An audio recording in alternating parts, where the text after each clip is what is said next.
JEE के इस question में एक फंक्शन गिवन है जो जीरो पर कंटिन्यूअस है, तो उस फंक्शन की फंक्शनल वैल्यू जीरो पर पूछी गई है। अगर ये फंक्शन कंटिन्यूअस है, देखिए एफ जीरो पूछा गया तो आप क्या करेंगे, एक्स इक्वल टू जीरो यहाँ पे पुट करेंगे, जीरो पुट करते ही आपको क्या मिलेगा, बीटा अपॉन जीरो, जो कि हो जाएगा अनडिफाइंड, राइट। तो अनडिफाइंड तो है नहीं इसका आंसर। तो अब कैसे निकालेंगे, ध्यान दीजिएगा। अब इसको क्योंकि ये कॉन्टिन्यूअस है, तो इसकी लिमिटिंग वैल्यू इस फंक्शन की वैल्यू के बराबर होगी, तो हम इस फंक्शन की क्या निकाल देंगे, लिमिटिंग वैल्यू निकाल देंगे। कहाँ पे निकालेंगे, लेफ्ट हैंड लिमिट निकालेंगे, राइट हैंड लिमिट निकालेंगे। तो देखिए क्योंकि कंटिन्यूअस है तो इसका लेफ्ट हैंड लिमिट और राइट हैंड लिमिट बराबर होगा, इसलिए आप कोई सा भी लिमिट निकाल दीजिए, है ना। तो चलिए इसका हम निकालते हैं limit x equal to zero पर। तो limit x tends to zero sine three x plus alpha sine x minus beta cos three x upon x cube, right. तो अगर आप यहां पर x इक्वल टू जीरो रखेंगे तो आपको मिलेगा माइनस बीटा अपॉन जीरो। अब क्योंकि ये फंक्शन कंटिन्यूअस है तो कंटिन्यूअस फंक्शन की जो लिमिट है वो अनडिफाइंड तो हो नहीं सकती, है ना। तो इसका मतलब इस बीटा को जीरो होना पड़ेगा, तब ये जीरो बाई जीरो बन जाएगा और हम इसको आगे सॉल्व कर पाएंगे। तो सीधा सीधा यहां से बीटा की वैल्यू हमको जीरो मिल जाएगी। इसके अलावा आप एक्सपेंशन करके भी इसको आगे सॉल्व कर सकते थे, लेकिन मैंने थोड़ा आपको और इजी तरीका बता दिया कि आप क्या कर दो, इसको जीरो कर दो, है ना। और देखिए मैं आपको एक्सपेंशन से करके दिखाता हूं। तो इसका एक्सपेंशन लिख लो सारी टर्म्स का, three x minus three X का होल क्यूब अपॉन क्या हो जाएगा, थ्री फैक्टोरियल। इसी तरीके से plus alpha times x minus x cube upon three factorial minus beta.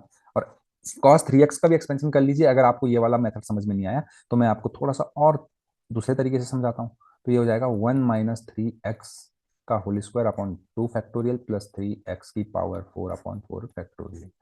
अब अपॉन में है एक्स क्यूब। अब मैं आपको यहाँ पे कुछ ट्रिक बताऊंगा, वो आपने ध्यान रखनी है ना।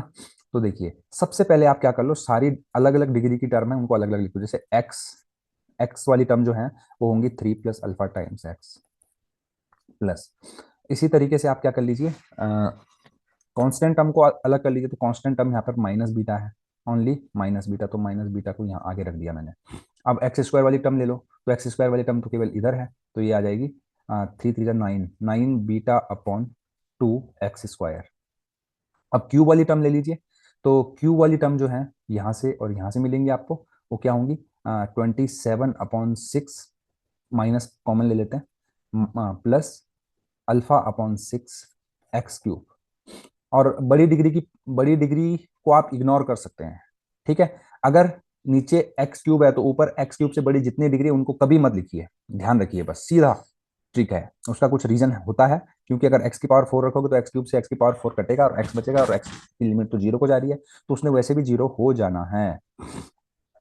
तो एक्स टेंस टू जीरो है। अब ध्यान दीजिएगा, अब क्योंकि ये कंटिन्यूअस है तो ये लिमिट एग्जिस्ट करती होगी।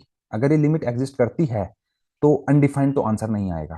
तो अब अगर आप x equal to zero put करेंगे तो आपको पता है कि यहाँ पर माइनस बीटा अपॉन जीरो आ रहा है, तो माइनस बीटा अपॉन जीरो नहीं आना चाहिए, जीरो बाई जीरो आना चाहिए, है ना। तो उसके लिए सीधा ट्रिक बता रहा हूं, जितनी भी एक्स क्यूब से छोटी टर्म है उनको जीरो के बराबर कर दो इंडिविजुअली। ये सब जीरो के बराबर होगी, मतलब माइनस बीटा भी जीरो होगा, थ्री प्लस अल्फा भी जीरो होगा, नाइन बीटा अपॉन टू भी जीरो होगा। ये आप कर लीजिए। जब आप ऐसा करेंगे तो बीटा की वैल्यू तो जीरो मिलेगी, अल्फा की वैल्यू माइनस थ्री मिलेगी। अब यहां से भी देख लो बीटा की वैल्यू आपको जीरो ही मिलेगी। तो ये सब जीरो हो गए, तो जब ये जीरो हो गए इनको हम हटा सकते हैं। अब हमारे पास जो फाइनली लिमिटिंग वेरिएबल बचा वो क्या बचा, minus of twenty seven upon six plus alpha upon six, है ना, x cube upon x cube. तो एक्स क्यूब से एक्स क्यूब कट जाएगा और इस फंक्शन की जो लिमिट आ जाएगी वो आएगी minus of twenty seven upon six plus alpha upon six. अब आप एक काम कर सकते हैं, यहाँ पर अल्फा की वैल्यू जो निकली है माइनस थ्री उसको रख दीजिए, माइनस थ्री को, तो ये हो जाएगा twenty seven upon six minus three upon six. तो इसको सॉल्व करेंगे, तीन नमा सत्ताईस होता है, तो ये नाइन अपॉन टू माइनस, और ये हो जाएगा वन अपॉन टू, तो ये हो जाएगा एट अपॉन टू नेगेटिव का, है ना। तो ये आ जाएगा माइनस फोर। तो माइनस फोर जो कि ऑप्शन नंबर फोर है वो करेक्ट आंसर है। अगर आपको सॉल्यूशन अच्छा लगे चैनल को लाइक शेयर और सब्सक्राइब करना बिल्कुल ना भूलें। साथ ही साथ अब आप अपना डाउट कमेंट सेक्शन में पूछ सकते हैं। Thank you.